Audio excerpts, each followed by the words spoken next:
A PlayStation fanboy was talking smack to me the other day in the comment section. And I laughed because I was like, you see, this is the funny thing because many of them are trying to shield themselves behind Nintendo to try to make their arguments. But in reality, they're on a platform that's actually seeing that the market doesn't mess around. They messed around and now they're finding out. PlayStation's business, as I've already hypothesized in the past, is very simple to decipher. They want to pretend like they're an exclusive platform, but they're not. They'll release a game. Let's just call this a in air quotes an exclusive. That's what it is at this point in time, since all of them are on PC. They'll release a game and launch it to their audience on the PlayStation platform. Now, when the game has already sold and then they're ready to make more money and find out that their own console is a free-to-play and third-party console, which the buyers on that platform are mostly playing the top 15 from Matt Piscatella, they'll move ahead and then they'll move it to PC. Epic Games, some cases Good Old Games, and then in some cases Steam. Steam being the major platform.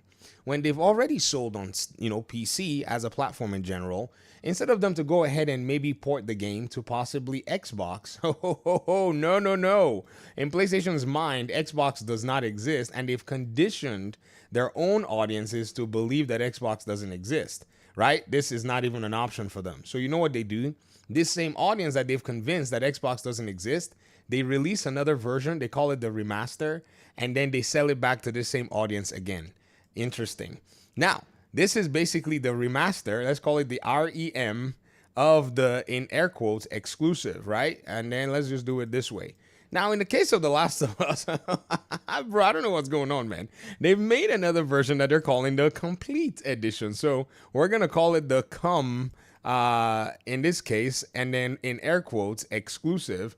And guess what? They're going to try to sell it again to these same PlayStation users that they've convinced that Xbox doesn't exist.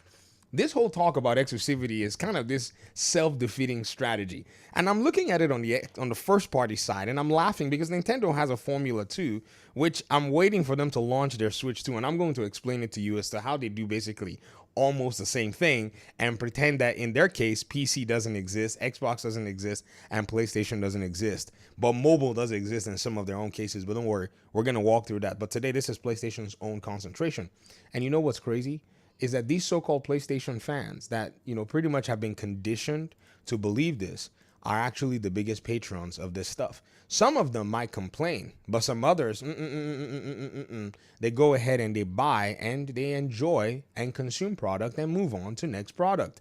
Now, some of them sometimes break code. Astro Cyborg is here gathering receipts, with Dreamcast guy feigning shock and surprise or disgust, which is interesting because, come on now, you cannot, root for a platform that you already saw going this way and then decide that you're going to turn around and people are going to believe or take you seriously. Or some doubling down like the clip here from Astro Cyborg where Jabari Strife puts his receipts up to show that he bought this Last of Us Complete Collector's Edition for the PS5.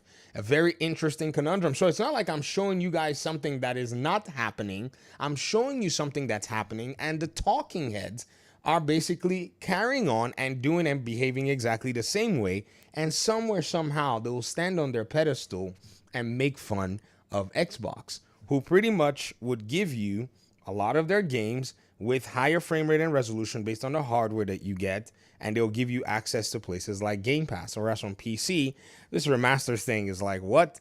Are you going to give us unlocked frame rates when you launch the game? And we take it and we walk away.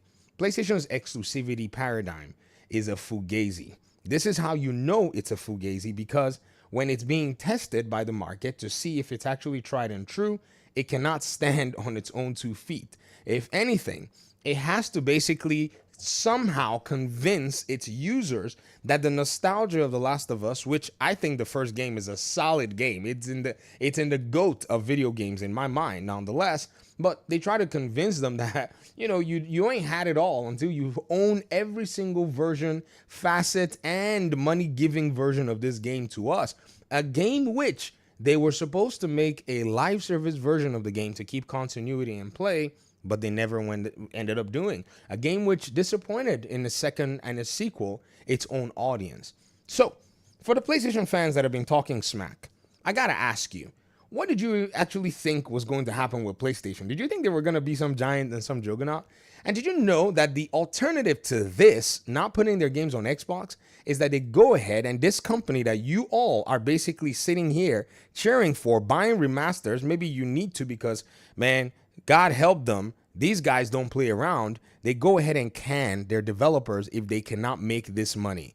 So y'all better be going out there and buying, because the money that this company would have used to make and invest in more video games, it decided it was going to money hat these video games so that it would hurt Xbox in the process. Ended up making a joke out of itself.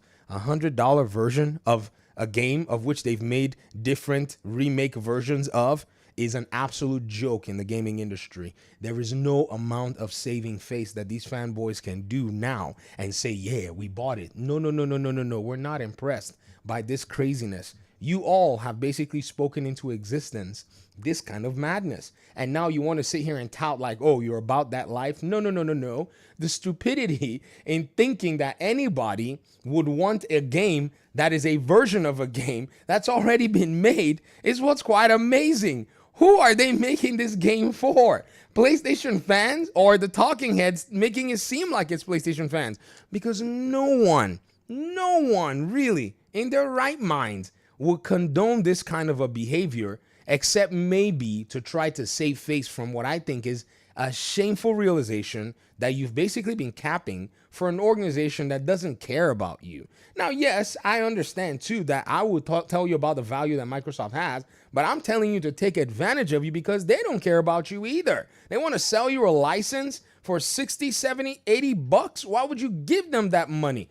Play it on Game Pass, and then when it's at the bottom dollar, if you want the license, then get it. If you don't want the license, get your saves done and be gone. The game doesn't mean anything anyways. It's a valueless item when it becomes old. What is a digital product going to do for you? But this is very funny that this is where PlayStation is right now, where it's making complete collector's editions of remasters of editions of remakes of remixes that it's made before. What a shame. And for those who have basically been coming on the channel, talking smack, saying this and that about Xbox, I hope your eyes are open. This company is here to scarf you and pretend and make you feel warm on the inside. I'd hope that these folk will come outside that have been capping for Nintendo's exclusivity, saying, PlayStation's exclusives. No, what exclusives? They're selling it to you 4 times. Just as Nintendo wants to sell the Zelda game again to its own audience. We'll make a video about that very soon. It's going to be very interesting to see that this thing is all a sham. Because you see, let me tell you something. These companies, right? The so-called perpetual amount of money that they want to make is not possible outside of a multi-platform strategy. It's not. This is why GTA and all these other games are going to pretty much remain amazing titles that these creators and other platforms and other publishers and developers would enjoy sales from, because they make their games available everywhere. Nintendo is going to learn a very interesting lesson this season, but it's too early to say. We got to see it work. But like I said, this video is not Nintendo's. This video is for PlayStation.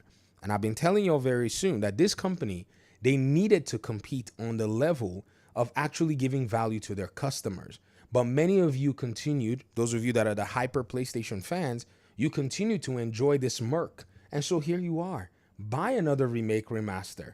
Perhaps they want to print money off of you when they could just sell the game to the Xbox, but they've spent way more money trying to remove Xbox from the market, and it just basically made them more stubborn.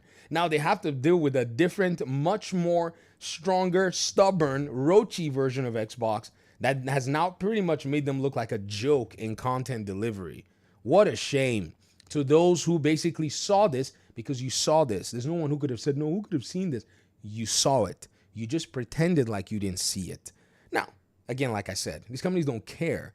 But again, you have no grounds anymore to make any argument about a system in terms of value from PlayStation at the moment. It's something I've been trying to show for the longest time, but nobody wanted to, admit the truth sitting right in front of us. But it is okay. Let's get more remasters, guys. Let's keep it going. Woo! Yoo-hoo! Peace out.